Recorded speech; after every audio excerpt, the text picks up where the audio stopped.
Salut, c'est Fred de iVisible. Pour ceux qui ne connaissent pas ma chaîne, je vous encourage à consulter mes vidéos précédentes et surtout mon site en cliquant sur le lien dans la section description de cette vidéo. J'aimerais savoir ce que vous pensez de la qualité des vidéos et du site web.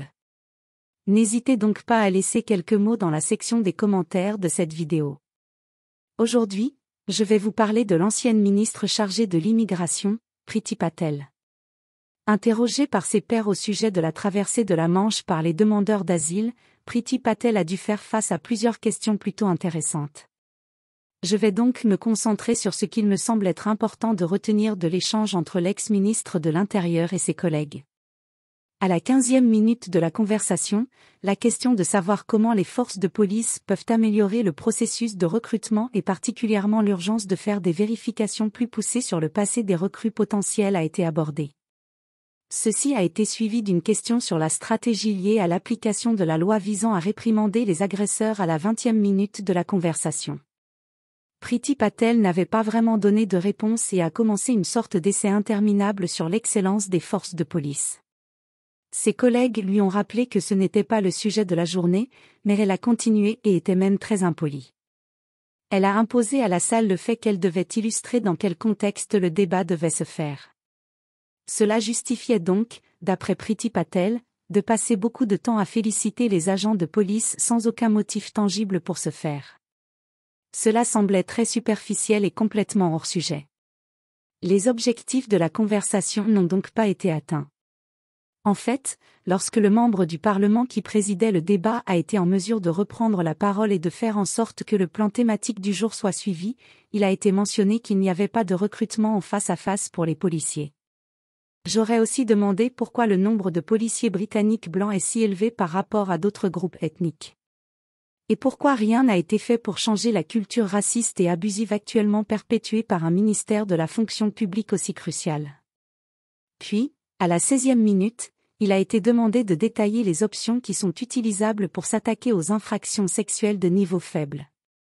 Et surtout les membres du Parlement voulaient savoir si la masturbation, le voyeurisme et l'exposition de parties intimes étaient considérés comme de faibles niveaux de criminalité. Là encore, aucune réponse spécifique n'a été présentée pour donner l'assurance que des progrès étaient réalisés. Les réponses de Priti Patel étaient vagues et elle a brièvement parlé de la façon dont les problèmes de santé mentale étaient des points importants à explorer, ce qui comprenait d'accentuer les efforts émis sur la prévention. Bien sûr, Priti Patel n'a donné aucune date de limite à laquelle une amélioration substantielle aurait pu être observée. Je crois fermement que les forces de police devraient être tenues responsables de leur manque de compétences en fonction de la situation donnée. Cependant, je me demande quels autres outils ils ont besoin pour s'occuper des infractions sexuelles. S'agit-il d'offrir aux policiers une formation plus adéquate sur les infractions sexuelles ou bien, d'innover en utilisant les nouvelles technologies ? Ceci afin de détecter les délinquants potentiels et d'empêcher que des violences plus graves soient perpétrées dans les communautés au niveau local. En raison du manque de détails sur le sujet, une question m'est venue à l'esprit. Quels sont les véritables buts des agents qui enquêtent sur les crimes et ce qui peut être amélioré pour obtenir plus de conformité venant de la part de la police ? J'aurais voulu acquérir plus de connaissances sur le fonctionnement des agresseurs sexuels et comment sensibiliser les forces de police et le grand public. Plus important encore, cette audience était l'occasion de défendre les intérêts des victimes d'agressions sexuelles et de violences conjugales.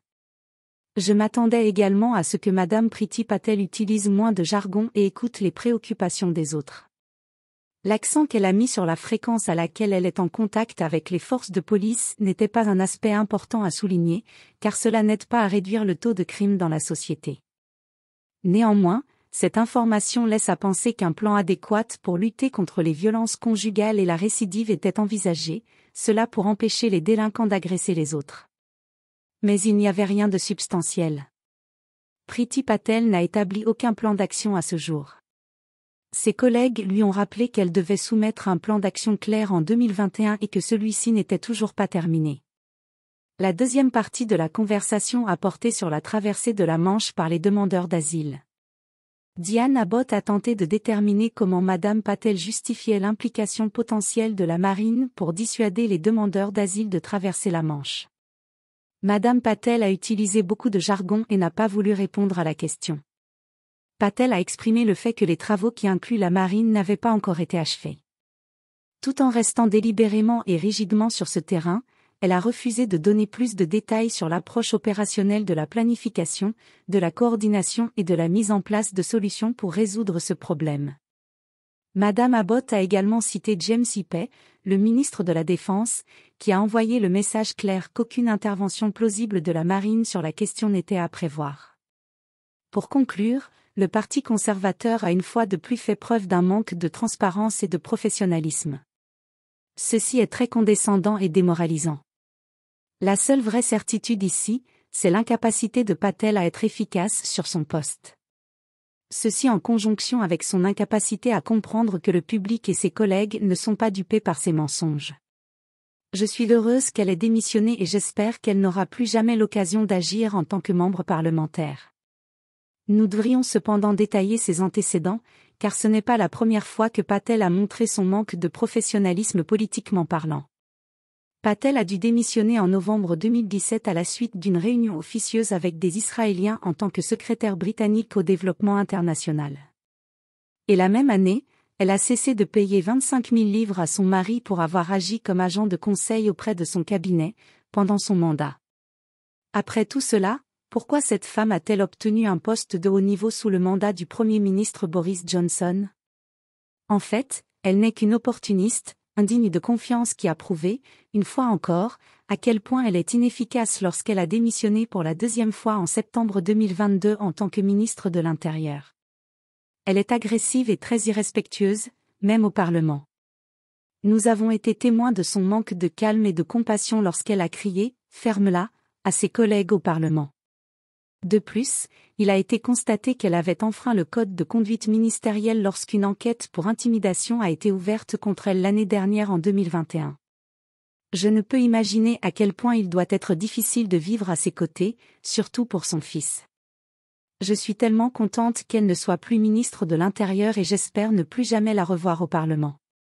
Pour moi, elle doit être évitée à tout prix et bannie de la fonction publique, pour toujours. Je pense qu'il est très important de prêter attention à ce sujet.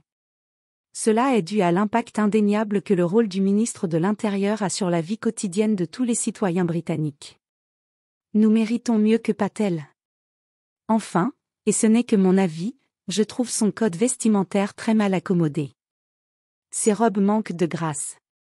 Juste pour faire la comparaison avec un autre membre du Parti conservateur, Theresa May a toujours été très bien habillée.